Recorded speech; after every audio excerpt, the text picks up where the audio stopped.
rồi chị mời tiếp đội tiếp theo nha.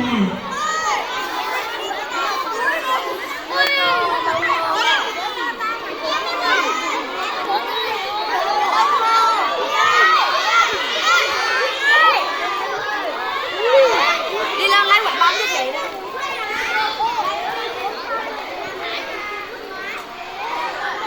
Bạn kia tên gì? Bạn kia đấy. Bạn này tên gì? Em tên gì? Đội bạn Quang. Đây đội bạn Hải.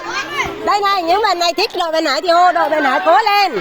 Những bạn này thích đội bạn Khoa thì đội bạn Khoa cố lên.